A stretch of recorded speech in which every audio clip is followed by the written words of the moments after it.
بسم اللہ الرحمن الرحیم۔ ابا کب سے کھانسی کر رہا تھا۔ میں انہیں دیکھ کر پوری طرح پریشان ہو گئی۔ پھر کہنے لگی کتنی دفعہ کہا ہے کہ سردی کی راتوں کو دیر تک گھر سے باہر نہ رہا کرو، پھر بھی ایک نہیں سنتے۔ وہ پہلے تو دیر تک کھانستا رہا، پھر کہنے لگا کہ اگر جلدی گھر لوٹوں گا تو پیسے کیسے کماؤں گا۔ تم جانتی تو ہو کہ میرا کام ایسا ہے، روزانہ شہر جانا بہت ضروری ہے، اور شہر سے پیدل آتے آتے مجھے رات ہو جاتی ہے۔ میں ان کی پریشانی اچھی طرح سے سمجھتی تھی۔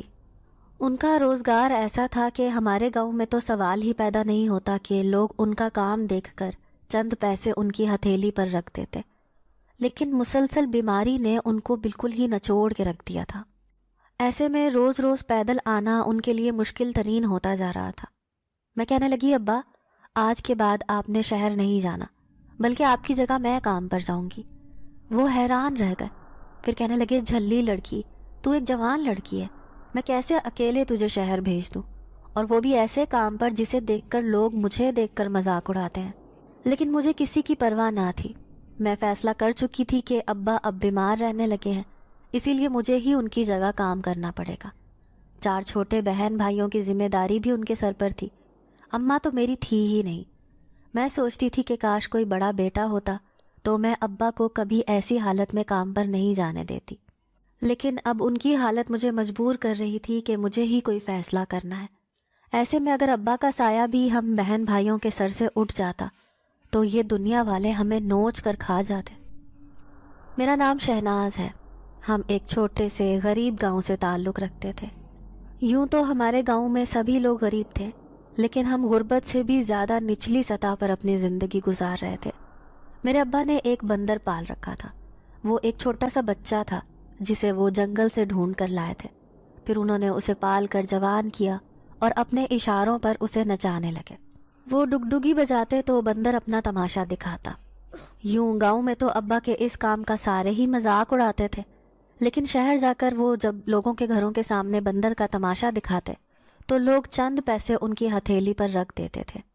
ہمارا گھر لوگوں کے دیے ہوئے انہی پیسوں سے چلتا تھا، لیکن اب بابا کی عمر ایسی نہ تھی، کیونکہ انہیں گردے کی ایسی بیماری لگ گئی تھی جس سے ان کے گردے سکڑتے جا رہے تھے، اور وہ جب بھی شہر سے گھر لوٹتے تو ان کی حالت بہت بری ہوتی۔ پیدل چلنے کی وجہ سے ان کے پاؤں زخمی ہو جاتے۔ میں رات کو اکثر بستر پر لیٹ کر اولاد کے بارے میں سوچ سوچ کر روتی رہتی تھی۔ جب چھوٹے بہن بھائی گلی میں آتے جاتے اسکول والے بچوں کو دیکھتے تو ضد کرتے کہ ہمیں بھی ایسے ہی پڑھنا ہے، تو میں سوچتی کہ کاش زندگی ہم پر اتنی ظالم نہ ہوتی۔ وہ معصوم بندر بھی مناسب خوراک نہ ہونے کی وجہ سے دن بدن کمزور ہوتا جا رہا تھا۔ ایسے میں مجھے ہی ایک اٹل فیصلہ کرنا تھا، اور میں یہ فیصلہ ابا کو سنا چکی تھی۔ ایک دن ابا کی طبیعت زیادہ خراب ہوئی تو میں انہیں گاؤں میں رہنے والے ایک حکیم کے پاس لے گئی۔ ابا کو دیکھتے ہی وہ کہنے لگے کہ انہیں تو علاج کی ضرورت ہے، اور یہ علاج اس گاؤں سے نہیں بلکہ شہر کے کسی اچھے ہسپتال سے ہوگا۔ اگر وقت پر علاج نہ کیا گیا تو ان کی جان کو خطرہ ہو سکتا ہے۔ اب میں بری طرح پریشان ہو گئی۔ ابا کو گھر لے کر تو آ گئی، لیکن گھر میں تو ایک پائی بھی نہ تھی۔ فاقوں تک نوبت پہنچی تو صبح سویرے میں ہمت کر کے اٹھی اور بندر کو لے کر شہر پہنچ گئی۔ گاؤں والوں نے جب میرے ہاتھ میں ڈگڈگی اور ساتھ میں بندر لے کر مجھے شہر کی طرف جاتے ہوئے دیکھا تو میرا خوب مذاق اڑانے لگے، لیکن مجھے کسی کی پرواہ نہ تھی۔ بس میں یہ سوچ رہی تھی کہ مجھے اپنے ابا کا علاج کروانا ہے اور چھوٹے بہن بھائیوں کو پالنا ہے۔ گھر میں کھانے کو کچھ بھی نہ تھا، کل رات سے ہم سب بھوکے تھے۔ اب میں شہر کی طرف جا رہی تھی، پیدل ہی پیدل گاؤں سے شہر جاتے ہوئے۔ اگرچہ میں بہت تھک گئی تھی، لیکن پھر بھی میں نے ہمت نہیں ہاری۔ شہر کی گلیوں میں گھومنے لگی۔ اب وہاں پر آنے جانے والے لوگ بڑی حیرت زدہ نظروں سے مجھے دیکھ رہے تھے۔ میں ایک 18 سال کی کم عمر لڑکی تھی۔ شاید انہوں نے زندگی میں پہلی بار ہاتھ میں ڈگڈگی اور ساتھ میں ایک بندر لے کر تماشا دکھاتے ہوئے کسی جوان لڑکی کو دیکھا ہوگا، لیکن مجھے کسی کی نظروں کی پرواہ نہ تھی۔ میں گلی میں سے گزرتے ہوئے ایک ایک گھر کا دروازہ بجاتی، ڈگڈگی بجا کر سارے بچوں کو جمع کر لیتی۔ بچے بھی بندر کے تماشے سے خوب لطف اندوز ہو رہے تھے۔ میں ایک گلی کے کونے سے گزر کر اندر گھر کی طرف جا رہی تھی جب میری نظر کونے پر کھڑے چند آوارہ لڑکوں پر پڑی۔ جو میری طرف دیکھ کر خوب ہنس رہے تھے، جیسے میرا مذاق اڑا رہے ہوں۔ جیسے ہی میں ان کے پاس سے گزر کر جانے لگی، اچانک ہی وہ فکرے کسنے لگے۔ اے لڑکی، ہمیں بھی تماشا دکھاؤ، ہم تمہیں خوب پیسے دیں گے۔ میں ان کی آواز پر رک گئی۔ جیسے ہی ڈگڈگی بجانے لگی تو ان میں سے ایک چھچھورا لڑکا کہنے لگا، چلو میں ڈگڈگی بجاتا ہوں اور تم ناچنا شروع کر دو۔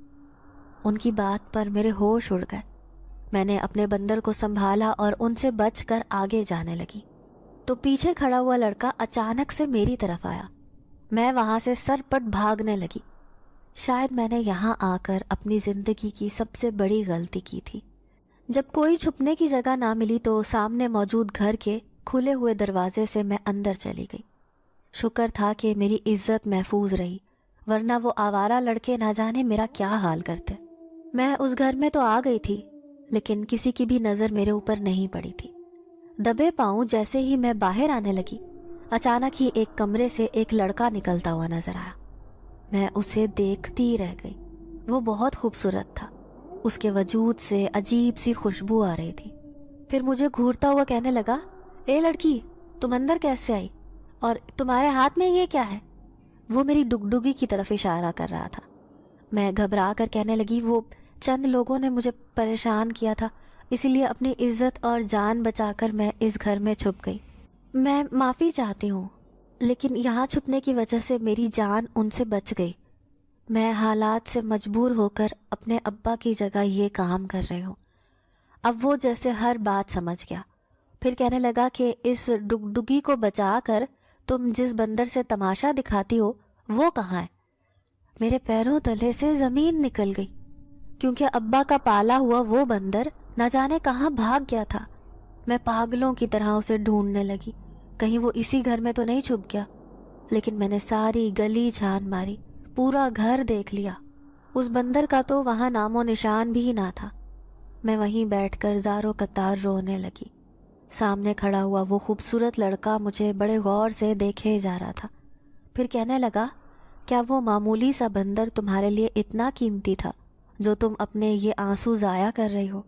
میں روتے ہوئے کہنے لگی کہ ہاں، کیونکہ وہ ہمارے گھر کا سہارا تھا۔ میرا اور ابا کا روزگار اسی سے بندھا ہوا تھا۔ اب بندر نہ جانے کہاں چلا گیا ہے، اسی کا تماشا دکھا کر تو میں چند پیسے کما رہی تھی۔ اگر آج ایسی حالت میں ابا کے سامنے گئی تو وہ بہت پریشان ہو جائیں گے، پہلے ہی انہیں مہنگے علاج کی ضرورت ہے۔ رو رو کر میری آنکھیں لال ہو رہی تھیں۔ پھر وہ نوجوان کہنے لگا، اگر تمہارے پاس کوئی کام نہیں ہے تو تم روزانہ اپنے گاؤں سے میرے گھر کا کام کاج کرنے آ جایا کرو، بدلے میں تمہیں پیسے دوں گا، یوں تمہارے گھر کی پریشانی دور ہو جائے گی۔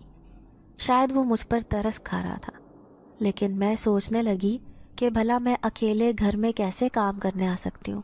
یہاں تو کوئی بھی نہیں رہتا سوائے اس نوجوان لڑکے کے۔ تب اس نے دوسرے کمرے کی طرف اشارہ کیا، کہنے لگا، اس کمرے میں میری بیمار بیوی رہتی ہے، مجھے اس کے لیے ایک نوکرانی کی تلاش ہے۔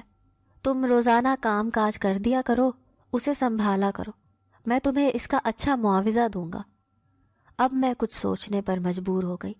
روزگار کا جو ذریعہ تھا وہ مجھ سے کھو چکا تھا۔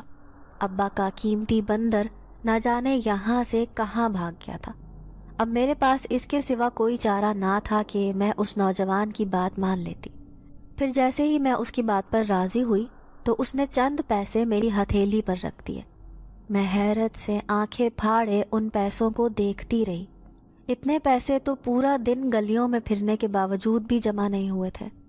مجھے حیران دیکھ کر کہنے لگا، میری بیوی کی روزانہ خدمت کرنے آؤ گی تو میں اس سے بھی زیادہ پیسے تمہیں دوں گا۔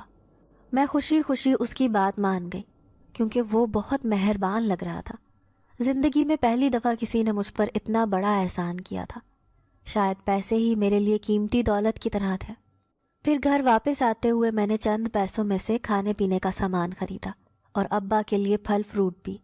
تھوڑے پیسے بچا کر میں اپنے گاؤں واپس لوٹ آئی۔ ابا نے جب ہاتھ میں اتنا سامان دیکھا تو بڑے حیران ہوئے، کہنے لگے کہ بندر تو تمہارے ساتھ آیا ہی نہیں، کہیں تم اسے بیچ کر تو نہیں آ گئی؟ میں نے نفی میں سر ہلایا اور کہنے لگی، نہیں ابا، شہر میں مجھے کوئی دوسرا کام مل گیا ہے، اب میں روزانہ ایک گھر میں کام کاج کرنے جایا کروں گی۔ اس کا مالک بہت مہربان ہے، اسی نے مجھ پر اتنا بڑا احسان کیا ہے۔ چند پیسے میری ہتھیلی پر رکھ دیے، لیکن بندر کی گمشدگی کا سن کر ابا کو بہت افسوس ہوا۔ وہ کہنے لگے جانے وہ کس پریشانی میں مبتلا ہوگا، کہیں کسی نے اسے چوری نہ کر لیا ہو۔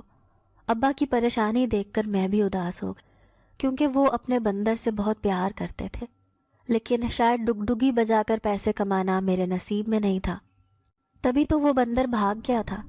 اس کے بدلے مجھے دوسرا کام مل گیا تھا۔ آج چھوٹے بہن بھائیوں نے خوب پیٹ بھر کر کھانا کھایا تھا، کیونکہ پچھلے 2 دن سے وہ بھوکے تھے۔ ابا کو جب میں نے فروٹ کاٹ کر دیا تو کہنے لگے میری بیٹی کو میرا کتنا احساس ہے، لیکن گاؤں والے سارے باتیں بنا رہے ہیں کہ میں نے اپنی جوان بیٹی کو کمانے کے لیے شہر بھیج دیا، وہ بھی اکیلے۔ لیکن مجھے کسی کی پرواہ نہ تھی۔ میں نے صاف کہہ دیا کہ ہمیں گاؤں والوں کے بارے میں نہیں سوچنا ہے، بلکہ اپنی زندگی بہتر بنانی ہے۔ دوسرے دن میں صبح ہی شہر چلی گئی۔ کل میری اس نوجوان کی بیوی سے ملاقات نہیں ہوئی تھی، لیکن آج میں جیسے ہی اس کے گھر گئی تو وہ سامنے ہی موجود تھا۔ مجھے اس بات پر حیرانی تھی کہ جیسے ہی میں اس گھر میں داخل ہوئی تھی، گلی میں کھڑے کچھ لوگوں نے مجھے بڑی عجیب نظروں سے دیکھا تھا۔ میں انہیں نظر انداز کر کے اس گھر میں آ گئی تھی۔ سامنے کھڑا ہوا نوجوان جو کسی پریشانی میں مبتلا لگ رہا تھا، وہ مجھے دیکھتے ہی کہنے لگا تم نے اتنی دیر کیوں لگائی لڑکی، میں کب سے تمہارا انتظار کر رہا تھا، جلدی چلو، میری بیوی کی حالت خراب ہے۔ اب میں جیسے ہی اس کے کمرے میں آئی تو حیران رہ گئی۔ سامنے بستر پر ایک خوبصورت لڑکی بے ہوشی کی حالت میں لیٹی تھی۔ ایسے لگتا تھا جیسے وہ سخت بیمار ہو۔ مجھے کچھ بھی سمجھ میں نہیں آیا کہ میں کیا کروں۔ تبھی وہ نوجوان کہنے لگا اپنی بیمار بیوی کے علاج کے لیے مجھے تمہاری مدد کی ضرورت ہے۔ تم نے اسے یہاں سے لے کر دور بستی میں رہنے والے ایک عامل کے پاس جانا ہے۔ میں وہاں نہیں جا سکتا کیونکہ اس کی میری کئی سالوں سے دشمنی چل رہی ہے۔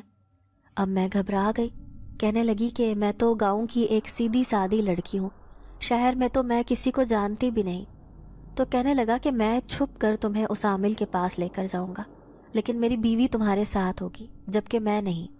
میں اس کی بات ماننے پر تیار ہو گئی۔ پھر وہ مجھے اچھے خاصے پیسے بھی دے رہا تھا، بھلا میں اس کی بات سے انکار کیوں کرتی؟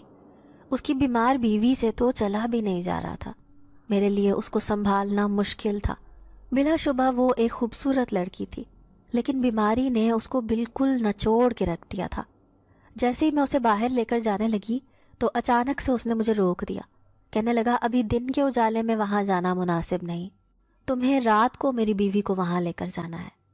میں گھبرا گئی، کہنے لگی کہ رات کو تو میں اپنے ابا کے پاس جاؤں گی، انہیں بھی میری ضرورت ہے، وہ بیمار رہتے ہیں۔ تو نوجوان کہنے لگا کہ ٹھیک ہے، ابھی تم اپنے گھر چلی جاؤ، لیکن رات کو تمہیں میرے پاس اس گھر میں آنا ہوگا، کیونکہ مجھے تمہاری ضرورت رات کو ہے، دن میں نہیں۔ میں نے اس کی بات مان لی۔ اب میں گھر واپس جا رہی تھی، لیکن اتنی دور شہر سے روزانہ پیدل آنا جانا میرے لیے بہت مشکلات ہو رہی تھیں۔ لیکن میں اس بات پر حیران تھی کہ ساری صورتحال میں اس کی بیوی بس چپ چاپ بستر پر پڑی رہتی تھی۔ جب سے میں نے اسے دیکھا تھا کبھی بھی ہوش میں نہیں دیکھا تھا۔ پھر جب میں دن میں ہی گھر لوٹی تو ابا حیران ہو کر کہنے لگے کیوں بیٹی تجھے کام نہیں ملا؟ کل تو بہت خوش ہو رہی تھی۔ میں کہنے لگی ابا کام تو ملا ہے لیکن رات کا ہے، اب میں رات کو اس شہر میں جایا کروں گی۔ ابا یہ بات سن کر پریشان ہو گئے۔ پھر میں نے وہ پورا دن ابا اور چھوٹے بھائیوں کے ساتھ گزارا۔ میں نے رات کا کھانا بھی جلدی بنا کے رکھ دیا تھا۔ ابا کہنے لگے تو اتنی دور رات کو اکیلے کیسے جائے گی؟ لیکن میں نے انہیں کہہ دیا کہ اب میں ہر کام کر سکتی ہوں، گاؤں والوں سے چھپ کر شہر کمانے جاؤں گی تو انہیں پتہ بھی نہیں چلے گا، ورنہ وہ میرے بارے میں آپ کو نہ جانے کیا کیا کہیں گے۔ پھر اسی رات میں چھپکے سے شہر لوٹ آئی، اس خوبصورت نوجوان کے گھر میں جہاں پر اس کی بیمار بیوی رہتی تھی۔ پھر اس نے مجھے اشارہ کیا کہ میں اس کی بیوی کو سنبھال لوں، اور میں اس کے ساتھ اسی عامل کے پاس جا رہی تھی جہاں پر اس کی بیوی کا علاج ہونا تھا۔ میں نے دیکھا وہ ایک پراسرار جگہ تھی۔ آس پاس پھیلا سناٹا، وحشت اور تنہائی مجھے خوف دلا رہی تھی۔ اوپر سے اس کی بیوی کی ایسی حالت، وہ بالکل گونگی بہری بن کر میرے ساتھ ساتھ چل رہی تھی، جیسے اس کے جسم میں جان ہی نہ ہو۔ میں نے اچھی طرح چادر سے اس کا چہرہ ڈھانپ دیا۔ پھر وہ نوجوان مجھے کہنے لگا، یہاں سے تھوڑی ہی دور وہ سامنے عامل کا آستانہ ہے، میں ایک درخت کے پیچھے چھپ جاتا ہوں، تم اکیلے اسے لے کر وہاں جانا۔ میں نے دیکھا وہاں دور ایک جھونپڑی نظر آ رہی تھی جہاں پر ایک کالا جھنڈا ہوا کے زور سے لہرا رہا تھا۔ میں خوف زدہ بھی ہوئی کیونکہ وہاں تو بندہ نہ بندے کی ذات تھی۔ ایسے میں اس جھونپڑی کی موجودگی حیران کن تھی، اور مجھے اکیلی کمزور سی لڑکی کا اس کی بیوی کو سنبھالنا بہت مشکل تھا۔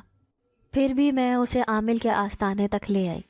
جیسے ہی اسے اندر لے کر گئی تو چادر میں چھپی ہوئی اس لڑکی کو دیکھ کر وہ عامل حیران رہ گیا۔ میں نے دیکھا وہ ایک بڑی عمر کا آدمی تھا جو تنہا ہی اس جھونپڑی میں موجود تھا۔ اس کے پاس ایک دوسرا آدمی بھی موجود تھا جو اس کی ٹانگیں دبا رہا تھا۔ یقیناً وہ آدمی اس آدمی کا مرید تھا۔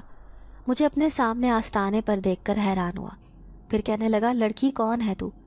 میں گھبرا کر کہنے لگی کہ یہ لڑکی بہت بیمار ہے، مجھے کسی نے کہا ہے کہ جنگل میں رہنے والا ایک عامل بہت اچھا علاج کرتا ہے، آپ کچھ ایسا کریں کہ یہ لڑکی بالکل ٹھیک ہو جائے۔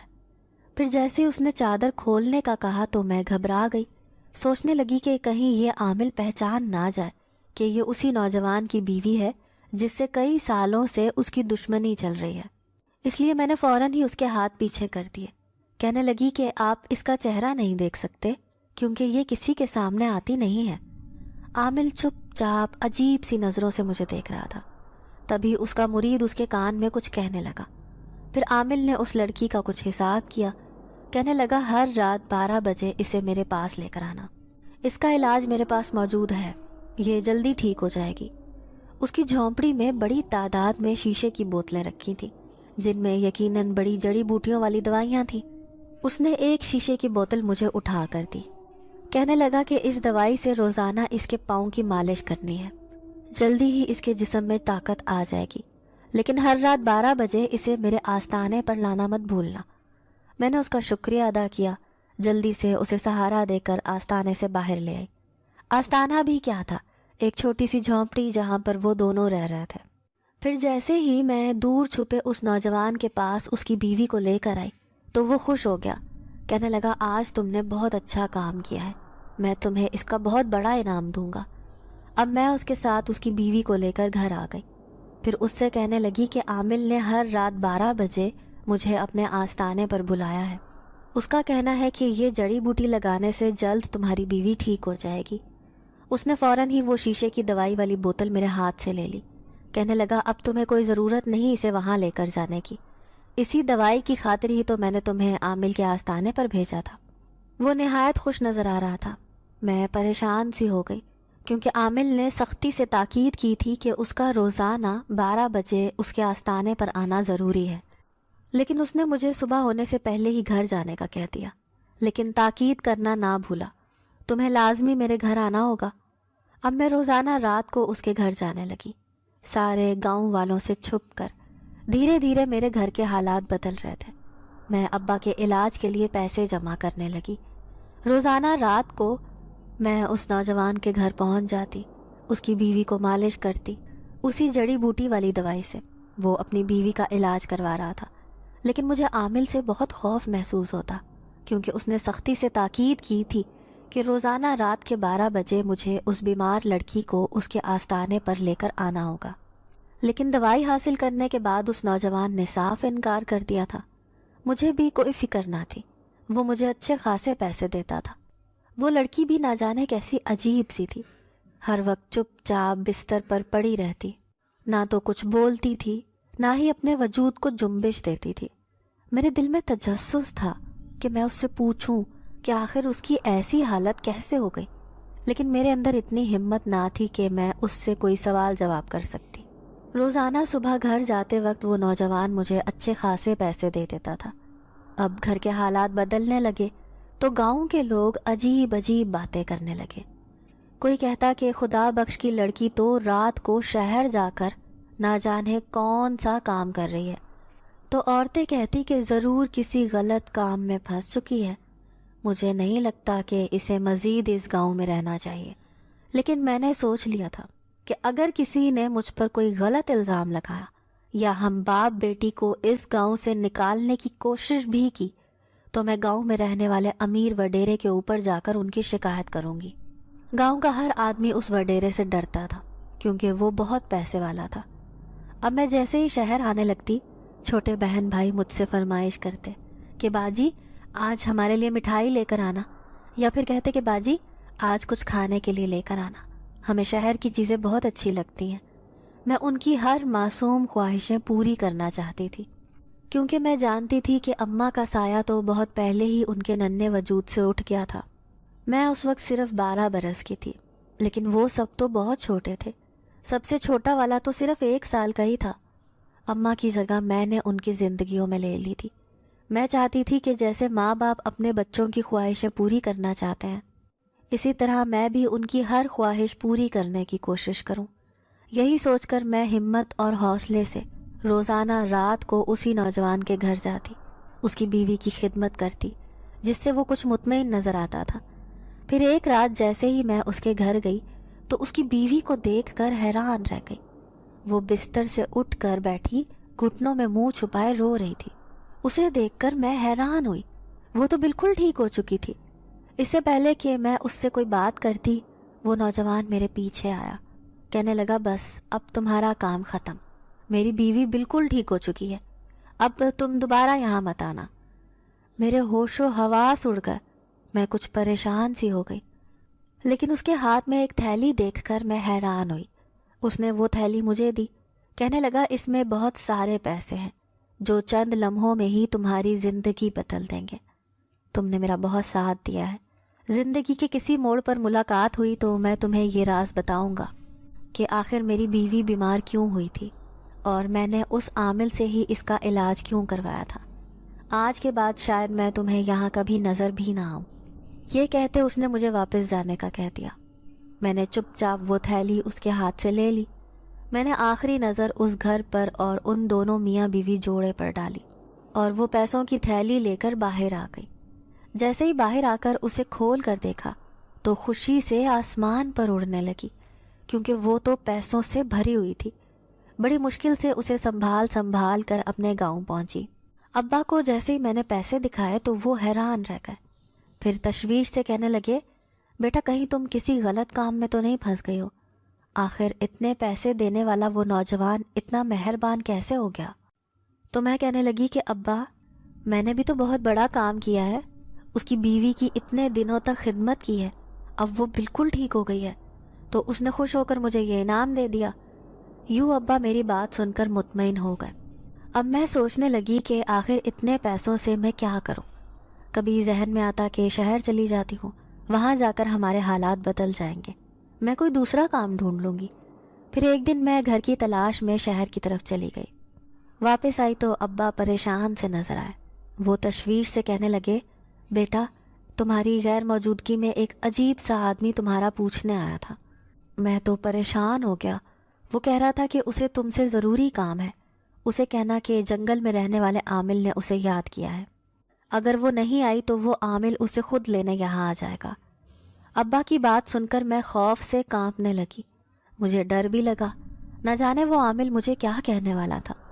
پھر میں نے ابا سے کہا کہ ہم آج رات ہی یہ گھر چھوڑ کر چلے جاتے ہیں، اس عامل سے مجھے اپنی جان کا خطرہ ہے۔ حالانکہ ایسی کوئی بات نہیں تھی، لیکن پھر بھی مجھے اس سے بہت ڈر لگ رہا تھا۔ میں چاہتی تھی کہ وہ کبھی پھر میرا پوچھنے اس گھر میں نہ آئے، اسی لیے جلدی جلدی سارا سامان سمیٹنے لگی۔ چھوٹے بہن بھائی بھی حیران تھے کہ آخر باجی کو کیا ہوا ہے۔ بھلے ہی میرا فیصلہ جلد بازی میں لیا ہوا تھا، لیکن بس عامل کے خوف نے مجھے کچھ اور سوچنے ہی نہ دیا۔ ویسے بھی شہر میں ایک چھوٹا سا 1 کمرے کا مکان ڈھونڈ چکی تھی۔ پھر اسی رات گاؤں میں کسی کو بتائے بغیر ہم گھر چھوڑ کر شہر میں آ بسے۔ ابا بھی میرے ساتھ ہی تھا۔ اس کے دیے ہوئے پیسے اتنے تھے کہ میں ابا کا اچھا سا علاج کروا سکتی تھی۔ ساتھ ہی میں نے ایک چھوٹی سی دکان کھول لی۔ پہلے میں ابا کی طرح ڈگڈگی بجا کر چند پیسے کما لیتی تھی، لیکن اب میرا فیصلہ تھا کہ میں دکان کھول کر گھر میں ہی کوئی چھوٹا موٹا کاروبار شروع کر دیتی ہوں۔ پھر ایک دن رات کا وقت تھا جب اچانک دروازے پر دستک ہونے لگی۔ ابا تو اکثر ہی بستر پر پڑے رہتے تھے، دوائی کے زیر اثر وہ گہری نیند سوئے رہتے تھے۔ میں نے ہی اٹھ کر دروازہ کھولا تو سامنے کھڑے عمر رسیدہ آدمی کو دیکھ کر بری طرح ڈر گئی۔ یہ کچھ جانا پہچانا آدمی تھا۔ جیسے میں نے اس کی شکل پر غور کیا تو میرے پیروں تلے سے زمین نکل گئی۔ یہ کوئی اور نہیں بلکہ اسی عامل کا وہ مرید تھا جو مجھے آستانے پر نظر آیا تھا۔ اس نے اپنی لال آنکھوں سے مجھے دیکھا، کہنے لگا عامل نے تمہیں آستانے پر بلایا تھا، اگر آج رات تم میرے ساتھ وہاں نہیں گئی تو وہ تمہارا برا حشر کر دے گا۔ میں شدید خوفزدہ تھی، سمجھ ہی نہ آئی کہ آخر کیا کروں۔ پھر جلدی سے چادر اوڑھی، اس مرید سے کہنے لگی ٹھیک ہے میں چلتی ہوں عامل کے آستانے پر، اسے جو کچھ بھی مجھ سے پوچھنا ہے وہ پوچھ لے، میں نے اس کا کچھ نہیں بگاڑا۔ پھر میں نے بھی اپنا دل مضبوط کر لیا اور مرید کے ساتھ اس عامل کے آستانے پر پہنچ گئی۔ وہ عامل خوفناک تیور لیے جیسے میرا ہی انتظار کر رہا تھا۔ پھر غصے سے کہنے لگا لڑکی پچھلے 6 مہینے سے میں تیرا منتظر تھا، سوچنے لگا تھا کہ تو خود ہی ایک نہ ایک دن میرے آستانے پر ضرور آئے گی، لیکن ایسے لگتا ہے جیسے تو کسی سازش کے تحت وہاں پر آئی تھی۔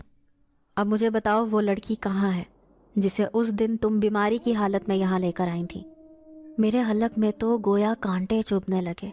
میں بڑی مشکل سے کہنے لگی میں نہیں جانتی بابا جی وہ لڑکی کون تھی یا اس کا شوہر کون تھا، بس کسی نے مجھے چند پیسے دیے تو میں اس لالچ میں آ گئی اور لڑکی کو لے کر آپ کے آستانے پر آ گئی، اسے دوائی کی ضرورت تھی۔ یہ سن کر وہ غضبناک ہو گیا، کہنے لگا جانتی بھی ہو وہ لڑکی میرے لیے کس قدر قیمتی تھی، اب مجھے ہر حال میں وہ اپنے آستانے پر چاہیے، چاہے تم کہیں سے بھی اسے ڈھونڈ کر لاؤ، کیونکہ اسے میرے پاس لانے والی تم ہی تھی۔ اس کا مطلب ہے کہ تم نے ہی اس کے خلاف کوئی بڑی سازش رچی ہے، کہیں تم نے اسے مار تو نہیں ڈالا؟ یہ الزام سن کر تو میرے ہوش اڑ گئے۔ میں روتے ہوئے کہنے لگی نہیں بابا جی، میں تو ایک عام سی غریب لڑکی ہوں، گاؤں کی دیہاتن لڑکی تھی، 4 پیسے کمانے شہر آئی تو ایک نوجوان آدمی نے مجھے پیسوں کا لالچ دیا اور اپنی بیوی کو آپ کے آستانے پر بھیج دیا۔ عامل چبھتے ہوئے لہجے میں کہنے لگا اگر اسے اپنی بیوی کا علاج کروانا تھا تو وہ خود سامنے کیوں نہیں آیا؟ ضرور اس کے پیچھے کوئی گہرا راز تھا، اگر میں اسی دن لڑکی کا چہرہ دیکھ لیتا تو کبھی اسے واپس جانے ہی نہیں دیتا۔ اب جو کچھ بھی ہے تم نے اسے یہاں واپس لے کر ہی آنا ہوگا، ورنہ میں تمہارا جینا حرام کر دوں گا۔ اب میں روتی رہ گئی، لیکن اسے مجھ پر ذرا بھی رحم نہ آیا۔ میں سوچ رہی تھی کہ میں آخر کیا کروں جس سے یہ معاملہ حل ہو جائے۔ سر پکڑے میں گھر میں بیٹھی تھی جب ابا نے پریشان حالت میں مجھے دیکھ لیا۔ وہ لاکھ پوچھتے رہ گئے لیکن میں نے انہیں کچھ نہ بتایا، میں انہیں پریشان نہیں کرنا چاہتی تھی۔ پھر ہمت کر کے اٹھی، شہر کی اسی بستی میں اس نوجوان آدمی کا گھر ڈھونڈنے لگی، لیکن جیسے ہی اس کے دروازے کے سامنے کھڑی ہوئی، پاس سے گزرتے ہوئے آدمی نے مجھے حیرت سے دیکھا، کہنے لگا کیوں لڑکی، میں نے تجھے اکثر اس گھر کے اندر باہر آتے جاتے ہوئے دیکھا ہے، تیرا کیا لینا دینا ہے اس گھر میں؟ وہ بڑی عجیب نظروں سے مجھے دیکھ رہا تھا۔ پھر میں نے نظریں جھکا کر کہا مجھے اس گھر میں رہنے والے آدمی سے ضروری کام ہے، میں اس کی بیوی کے لیے دوائی لے کر آئی ہوں۔ اب اس نے سر سے پاؤں تک مجھے دیکھا، پھر کہنے لگا تم پاگل لڑکی تو نہیں ہو، اس گھر میں تو کوئی بھی نہیں رہتا، یہ تو پچھلے 20 سالوں سے خالی ہے، پھر تم یہ کیسی انوکھی بات کر رہی ہو؟ اب میں اس آدمی کو کیسے کہتی کہ میں پاگل نہیں بلکہ وہ خود پاگل ہے؟ یہاں پر ایک نوجوان خوبصورت آدمی رہتا ہے، ساتھ میں اس کی بیمار بیوی بھی، پچھلے 6 مہینوں سے تو میں اس گھر میں نوکری کرنے آ رہی تھی۔ پھر میں اس آدمی سے کہنے لگی کہ میں 6 مہینے سے رات کو یہاں پر اسی آدمی کی بیوی کی خدمت کرنے آتی تھی، اسی لیے میں اس کے پاس اپنے بقایا پیسے لینے آئی ہوں۔ ابھی میں اس سے یہ بات کر ہی رہی تھی جب 2 عورتیں اور ایک مرد وہاں سے گزرتے ہوئے میری بات سن کر رک گئے۔ پھر آدمی نے انہیں بتایا کہ یہ کس طرح سے لڑکی یہ باتیں کر رہی ہے۔ وہ چاروں ہی مجھے کہنے لگے لڑکی تمہیں ضرور کوئی غلط فہمی ہوئی ہے، تمہارا دماغ اپنی جگہ پر نہیں ہے، کیونکہ اس گھر میں پچھلے 20 سالوں سے کوئی بھی نہیں رہتا، اگر چاہو تو ہمارے ساتھ اندر چلو، ہم تمہیں اپنی آنکھوں سے دکھا دیتے ہیں۔ ان کی بات سن کر میں حیران پریشان تھی، پھر بھی دل مضبوط کر کے جیسے ہی اندر آئی تو میرے رونگٹے کھڑے ہو گئے۔ اس گھر کے دونوں دروازے بند تھے، ان کی باہر سے کنڈی لگی تھی، لیکن گھر کی حالت واقعی ایسی لگ رہی تھی جیسے یہ اجڑا ہوا چمن ہو، گندگی اور سوکھے پتوں کا ایک ڈھیر صحن میں جمع تھا۔ دروازے بھی بوسیدہ سے نظر آ رہے تھے، ساتھ میں کچن میں پڑے ہوئے چند ٹوٹے برتن اور صحن میں رکھی ٹوٹی کرسیاں جن پر مٹی اٹی ہوئی تھی۔ بارشوں نے شاید ان پر گہرا اثر ڈالا تھا۔ اب میں دونوں ہاتھوں میں سر تھامے بیٹھی تھی۔ جیسے ہی کمرے کے دروازے کھول کر دیکھے تو نہ اس لڑکی کا بستر تھا اور نہ ہی وہ نوجوان آدمی۔ پھر دوسرا کمرہ کھولا، اس کی حالت بھی ایسی ہی ہو رہی تھی۔ لکڑی کا ٹوٹا پھوٹا سا فرنیچر ایک کونے میں پڑا تھا جسے صدیوں سے کسی نے استعمال نہ کیا ہو۔ میں اس گھر کی یہ ساری صورتحال دیکھ کر ہکا بکا رہ گئی۔ پھر وہ دونوں عورتیں اور آدمی مجھ سے کہنے لگے کہ اب تو یقین آ گیا نا کہ اس گھر میں کوئی بھی نہیں رہتا۔ تم ایک سیدھی سادی معصوم لڑکی لگ رہی ہو، ایسے چکروں میں نہ پڑو۔ تمہیں نہیں پتہ یہ گھر پچھلے 20 سالوں سے خالی ہے اور اس گھر کے بارے میں مشہور ہے کہ یہ آسیب زدہ ہے۔ اب میں الٹے قدموں واپس گھر کی طرف دوڑی تھی۔ گھر آتے ہی ابا کو دیکھا جو بستر پر سو رہے تھے۔ چھوٹے بہن بھائیوں کی طرف نظریں گھمائی تو وہ بھی سکون سے سو رہے تھے۔ خدا کا شکر ادا کیا کہ وہ بالکل صحیح سلامت تھے، لیکن جو بات میں سن کر آ رہی تھی اس نے تو میرے دماغ کو ہی الٹ کے رکھ دیا تھا۔ اب میں سہمی ہوئی پوری رات جاگتی رہی۔ بار بار ان عورتوں اور آدمیوں کی باتیں میرے ذہن میں گونج رہی تھیں۔ دوسری طرف عامل کی دھمکیاں بھی مجھے سکون نہ لینے دیتی۔ اس صورتحال میں سمجھ نہ سکی کہ آخر میں کروں تو کیا کروں۔ 2 دن تک ایسے ہی گھر میں بیٹھی رہی۔ اس علاقے میں آنے کے بعد دکان بھی خوب چل رہی تھی، لیکن میری حالت ایسی تھی کہ مجھے اس عامل کا خوف کھائے جا رہا تھا۔ پھر آخر کار وہی ہوا جب آدھی رات کو دروازے پر دستک ہوئی۔ جیسے ہی دروازہ کھولا تو سامنے کھڑے اس کے مرید کو دیکھ کر میں بری طرح سے ڈر گئی۔ پھر وہ سرگوشی والے انداز میں کہنے لگا، لڑکی تمہیں عامل نے یاد کیا ہے، چلو میرے ساتھ۔ اب میں نے بھی سوچ لیا تھا کہ جو کچھ میرے ساتھ ہوا ہے میں صاف صاف اس سے کہہ دوں گی کہ سب میری نظر کا دھوکہ تھا۔ وہ انجان آدمی جس نے کئی مہینے تک میری مدد کی تھی صرف اس لیے کیونکہ میں اس کی بیوی کی خدمت کر رہی تھی، وہ نہ جانے کون تھا یا اس کی بیوی کون تھی، میں کچھ نہیں جانتی۔ جب عامل کے آستانے پر جا کر میں نے یہی سب باتیں اس سے کہیں تو وہ کہنے لگا، میں یہ بات مان ہی نہیں سکتا، ضرور تمہارا اس سے کوئی رابطہ ہوگا۔ دیکھو لڑکی، مجھے بتا دو کہ وہ دونوں کہاں گئے ہیں۔ پھر میں پریشانی سے رونے لگی۔ روتے روتے اس عامل سے پوچھا کہ وہ لڑکا کون تھا یا اس کی بیمار بیوی سے تمہارا کیا لینا دینا ہے، کیا تم اس کے رشتہ دار ہو؟ اب عامل نے اپنی لال آنکھوں سے مجھے دیکھا، کہنے لگا، ہاں، کیونکہ وہ لڑکی ہمارے سردار کی بیٹی ہے جسے اس جن زاد نے اپنے قبضے میں کر رکھا ہے۔ اب میں اس کی شکل دیکھے جا رہی تھی۔ میری حیران شکل دیکھ کر وہ کہنے لگا، تمہیں اس بات پر یقین نہیں آئے گا، لیکن یہ حقیقت ہے۔ وہ نوجوان جو انسانی روپ لے کر تمہارے سامنے آیا تھا وہ کوئی اور نہیں بلکہ ایک جنات ہے، اور اس کی بیمار بیوی ایک جن ذاتی ہے۔ اس نے تم سے جھوٹ کہا تھا کہ یہ اس کی بیوی ہے، حالانکہ ان دونوں کے درمیان تو کوئی رشتہ ہی نہیں تھا، بلکہ اس نے زبردستی اس سے شادی کرنے کی کوشش کی تھی۔ دراصل ہم جس قبیلے میں رہتے تھے وہ جنات کا قبیلہ ہے۔ اس قبیلے کی سب سے خوبصورت جن زادی ہمارے سردار کی بیٹی تھی، اور میں وہاں کا ایک عامل جو جڑی بوٹیوں سے سارے قبیلے کے جنات کا علاج کرتا تھا۔ تھوڑے ہی دن بعد پورے قبیلے میں یہ بات پھیل گئی کہ ہمارے دشمن قبیلے کا ایک طاقتور جنزاد سردار کی بیٹی پر نظر رکھ رہا ہے۔ وہ چاہتا ہے کہ وہ اس سے شادی کر لے۔ یہ سن کر ہم سارے جنزادوں نے فیصلہ کیا کہ ہم اپنے سردار کی بیٹی کی حفاظت کریں گے، لیکن ہم سے بھول چوک ہو گئی اور وہ قبیلے سے سردار کی بیٹی کو لے کر چلا گیا۔ اب سردار غصے سے پاگل ہو گیا۔ اس نے دھمکی دی کہ اگر مجھے کوئی نقصان پہنچایا تو نقصان کی ذمہ داری اسی کے سر ہوگی۔ یہ سن کر ہر ایک کو فکر ہونے لگی۔ اب میں بھی اس کی تلاش میں ہر جگہ اس جنزادی کو ڈھونڈنے لگا۔ تب یہ بات پتہ چلی کہ وہ اسے لے کر انسانوں کی دنیا میں جا کر رہنے لگا ہے۔ جہاں پر وہ رہ رہا تھا وہ ایک خطرناک جگہ تھی جہاں پر ہم جیسے عامل جنات نہیں جا سکتے۔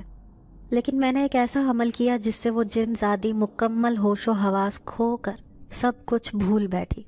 اب وہ جن زاد اس ساری صورتحال سے تنگ آ گیا کیونکہ اس کی ساری طاقتیں بیکار گئیں، کیونکہ وہ جن زادی سے شادی نہیں کر سکا تھا۔ مجھے یقین تھا کہ وہ اس کا علاج کروانے میرے پاس ضرور آئے گا۔ یہی سوچ کر میں اس کا انتظار کرنے لگا۔ لیکن ایک دن جب وہ تمہارے ساتھ آئی تو میں نے بغیر سوچے سمجھے وہ خاص دوائی اس لڑکی کے لیے تمہارے حوالے کر دی. لیکن جیسے ہی تم وہ جڑی بوٹیوں والی دوا لے کر گئی تب مجھے پتہ چلا کہ میرے آستانے پر آنے والی وہ لڑکی نہیں بلکہ ایک جن زادی تھی، اور وہ بھی اسی سردار کی بیٹی جس کی تلاش میں ہم پچھلے کئی سالوں سے تھے. تو مجھے شدید غصہ آیا. میں ہر رات تمہارا انتظار کرنے لگا لیکن تم واپس نہ لوٹی. بڑی مشکل سے تمہارے ٹھکانے کا پتہ لگایا، تب جا کر معلوم ہوا کہ تم یہاں سے بہت دور ایک گاؤں سے تعلق رکھتی ہو. میں کئی دن تک اس دروازے پر جاتا رہا لیکن تم مجھے کبھی بھی گھر میں نہ ملی. پھر آخر کار میں نے اپنے اس مرید جنزاد کو تمہارے گھر بھیج کر تمہیں اتنا ڈرایا کہ تم یہاں آنے پر مجبور ہو گئی. اب مجھے اس جنزادی کی تلاش ہے. وہ ہمارے سردار کی بیٹی ہے. اگر واپس اسے نہ لے کر لوٹا تو سردار مجھ سے ناراض ہو جائے گا. اس لیے میری مدد کرو اور ان دونوں کو ڈھونڈ نکالو. اب میں حیرت سے آنکھیں پھاڑے ان کی عجیب و غریب کہانی سن رہی تھی. پھر بڑی مشکل سے اس عامل سے کہنے لگی کہ جہاں پر وہ مجھے بلایا کرتا تھا اب وہ دونوں وہاں سے چلے گئے ہیں. مجھے نہیں پتا، نہ ہی میرا ان سے کوئی لینا دینا ہے. میں اپنی چھوٹی سی دنیا میں خوش ہوں کیونکہ مجھے اپنے والد صاحب کا علاج بھی کروانا ہے. مجھے ان سے بہت ڈر لگ رہا تھا لیکن عامل نے دھمکی دی کہ مجھے ہر حال میں ان دونوں کے بارے میں معلوم کرنا ہے اور میری مدد تم کرو گی. میں نے مدد کی یقین دہانی کروائی اور بڑی مشکل سے اس سے گھر آنے کی اجازت مانگی. گھر آ کر میں پریشان سی رہنے لگی. ابا پوچھ کر تھک گئے لیکن میں نے انہیں کچھ بھی نہ بتا کر دیا. ہر رات جیسے ہی دروازہ بجتا تو میں چونک کر دروازے کی طرف دیکھنے لگتی. اس رات سب کے سو جانے کے بعد میں کمرے میں اکیلی بیٹھی تھی جب کسی نے مجھے پکارا. میں حیران تھی کیونکہ کمرے میں تو کوئی بھی نہیں تھا. پھر یہ آنے والی آواز کس کی تھی؟ جیسے ہی ادھر ادھر دیکھا تو اچانک صحن میں کوئی سایہ سا کھڑا ہوا نظر آیا. میں خوفزدہ سی اٹھ کر باہر آئی. تبھی میرے کانوں میں دھیمی سی سرگوشی کی آواز آئی. لڑکی، میں یہاں ہوں. میں نے پلٹ کر دیکھا تو حیران رہ گئی. یہ تو وہی نوجوان تھا جس کے بارے میں عامل نے کہا تھا کہ یہ انسان نہیں بلکہ ایک جن زاد ہے. میں خوف سے دیوار سے جا لگی اور اس سے روتے ہوئے کہنے لگی کہ تم نے مجھے دھوکہ دیا ہے. مجھے جھوٹ کہا کہ یہ تمہاری بیوی ہے جبکہ وہ لڑکی نہیں بلکہ ایک جن زادی تھی، اور تم بھی ایک جن زاد ہو. یہاں سے چلے جاؤ، تمہاری وجہ سے میں بہت پریشان ہوں. میری بات سن کر وہ کہنے لگا ہاں یہ سچ ہے، میں ایک نوجوان نہیں، ایک انسان نہیں بلکہ ایک جن زاد ہوں. لیکن یہ بھی سچ ہے کہ میں اس جن زادی سے محبت کرتا تھا. جبھی تو سارے قبیلے کی دشمنی مول کر میں نے اسے اپنی زندگی میں شامل کیا تھا. وہ بھی اس بات پر خوش تھی. جو کہانی تمہیں اس عامل نے سنائی ہے وہ سب جھوٹ پر مبنی ہے. اب میں چونک کر اس کی شکل دیکھ رہی تھی. پھر وہ 2 قدم بڑھ کر میرے قریب آیا. کہنے لگا ہاں یہ سچ ہے، وہ دوسرے قبیلے کی جن زادی ہے لیکن وہ سردار اس کا سوتیلا باپ تھا جو اس پر خوب ظلم و ستم ڈھاتا تھا. اس کی ساری طاقتیں اس نے اپنے شیطانی عمل سے ضائع کر دی تھی جس کی وجہ سے وہ بس ایک قید خانے میں اپنی زندگی گزار رہی تھی. جیسے ہی میں نے اس کی پریشانی دیکھی تو میں نے اسے اس قید خانے سے نکال کر اپنی زندگی میں شامل کر لیا. لیکن یہ بات اس کے سوتیلے سردار باپ کو پتہ چلی تو اس نے اسے بالکل بے بس کر کے رکھ دیا. اب نہ تو وہ کسی سے بات کرتی تھی نہ ہی خود سے کچھ کر سکتی تھی. اس کی یہ حالت دیکھ کر میں دن رات رنجیدہ رہتا تھا. میں اکیلا ان سے ٹکر بھی نہیں لے سکتا تھا.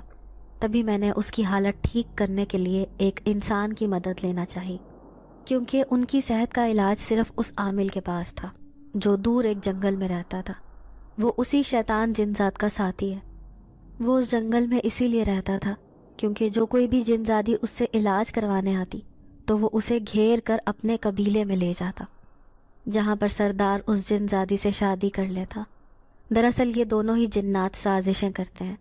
اب میری جن زادی بالکل ٹھیک ہو چکی ہے اسی لیے میں نے اس سے شادی کر لی ہے اور وہ میرے ساتھ بہت خوش ہے. میں اس شہر سے بہت دور انسانوں کی ایک دنیا میں اپنی زندگی خوشی خوشی گزار رہا ہوں. لیکن تم سے ایک بات کہنے آیا ہوں. جب بھی تمہیں کسی مدد کی پریشانی کی ضرورت ہو تو بس آنکھیں بند کر لینا، مجھے یاد کر لینا. تم نے بھی آخری دنوں تک ہماری خدمت کی ہے، ہمیں خوش کیا ہے. اب تمہاری خوش ہونے کی باری ہے. میں حیران پریشان اس کی ایک الگ ہی کہانی سن رہی تھی. پھر وہ کہنے لگا کہ کیا تم میری جن زادی بیوی سے ملنا چاہتی ہو؟ میں نے اس بات میں سر ہلایا. تبھی اس نے ایک اشارہ کیا. میں نے دیکھا میرے سامنے تو وہی خوبصورت جن زادی کھڑی تھی، لال جوڑا پہنے وہ بہت خوبصورت لگ رہی تھی۔ بلا شبہ اسے دیکھ کر کہیں سے بھی یہ نہیں لگتا تھا کہ اس کے ساتھ کوئی زبردستی کی گئی ہے۔ پھر میں نے ان دونوں کو خوش رہنے کی دعائیں دی اور خوفزدہ سی اس جن ذات سے کہنے لگی کہ لیکن اس عامل نے مجھے دھمکی دی ہے کہ اگر میں نے آپ دونوں کو پتہ نہ لگوایا تو وہ مجھے یوں ہی پریشان کرتا رہے گا۔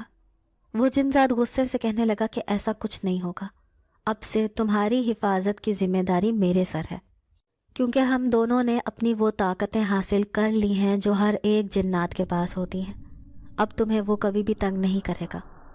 یہ سن کر میں بہت خوش ہوئی۔ تبھی جن زادی میرے پاس آئی، کہنے لگی تم ایک اچھی لڑکی ہو، اسی لیے میں تمہیں انعام دینا چاہتی ہوں۔ یہ کہہ کر اس نے ایک لال رنگ کی پوٹلی میرے ہاتھوں میں تھمائی، کہنے لگی کہ اب سے ہم دونوں میاں بیوی کی جوڑی تمہاری حفاظت کریں گے، تمہارا ہر پریشانی میں ساتھ دیں گے۔ ان کی بات نے حقیقتاً مجھے خوشی دی تھی۔ یہ کہہ کر وہ دونوں میرے سامنے سے غائب ہو گئے۔ اب میں بے تحاشا خوش تھی۔ جیسے ہی میں نے لال رنگ کی وہ پوٹلی کھولی تو اس میں زیورات دیکھ کر تو میری خوشی سے آنکھیں پھٹ پڑیں۔ اب ہمارے حالات بدل چکے تھے۔ پھر ایک دن وہ جنات میرے پاس آیا، کہنے لگا وہ عامل ہمیشہ کے لیے آستانہ چھوڑ کر اپنے قبیلے میں واپس چلا گیا ہے، ابھی تمہیں کسی سے ڈرنے کی ضرورت نہیں، لیکن تمہارے لیے میں ایک خاص چیز لے کر آیا ہوں۔ اس نے ایک شیشے کی بوتل مجھے تھمائی، کہنے لگا یہ جڑی بوٹی تمہارے بیمار باپ کے لیے ہے، جیسے ہی تم اس سے اس کی مالش کرو گی تو وہ بالکل ٹھیک ہو جائیں گے۔ میں نے شکریہ کہہ کر اس سے وہ بوتل تھام لی۔ پھر جیسے ہی میں نے ابا کی چند دنوں تک اس تیل سے مالش کی تو آہستہ آہستہ وہ بالکل ٹھیک ہوتے چلے گئے اور ہمارے حالات بھی بدل گئے۔ اب ابا نے اپنا کاروبار شروع کر دیا تھا، میں بھی چھوٹے بہن بھائیوں کا خوب خیال رکھتی تھی۔ وہ اچھے اسکول میں تعلیم حاصل کر رہے تھے، ہم نے اپنا گھر بھی خرید لیا۔ دیکھتے ہی دیکھتے حالات ایسے بدلے کہ ایک دن میں گاؤں واپس گئی تو میرا حلیہ دیکھ کر سارے گاؤں والے حیران پریشان رہ گئے۔ پھر گاؤں کے وڈیرے نے مجھے اپنے بیٹے کے لیے پسند کر لیا۔ چند دنوں کے بعد وہ ابا سے میرا ہاتھ مانگنے شہر آیا تو ابا نے اسے ہاں کہہ دی۔ میں سوچ بھی نہیں سکتی تھی کہ ایک ڈگڈگی بجانے والے کی بیٹی ایک وڈیرے کی بہو بن کر اس گاؤں میں آ جائے گی، جہاں پر وہ کبھی غریب لڑکی کی حیثیت سے زندگی گزار رہی تھی۔ اب دولت کے ساتھ ساتھ مجھ میں اعتماد بھی آ چکا ہے۔ میں اب ہر مشکل سے مقابلہ کرنے کی طاقت رکھتی ہوں، کیونکہ میں ایک بے بس اور کمزور لڑکی نہیں بلکہ بہت سے خراب حالات کا سامنا کر کے میں خود کو مضبوط کر چکی ہوں۔ ناظرین، اگر آپ کو آج کی یہ کہانی اچھی لگی ہو تو ویڈیو کو لائک ضرور کریں۔ اگر آپ کو ایسی دہشت ناک دل کو جکڑ دینے والی کہانیاں پسند ہیں تو ایسی ایک کہانی روزانہ سننے کے لیے ہمارے چینل کو سبسکرائب کریں۔ اجازت چاہتے ہیں، اللہ حافظ۔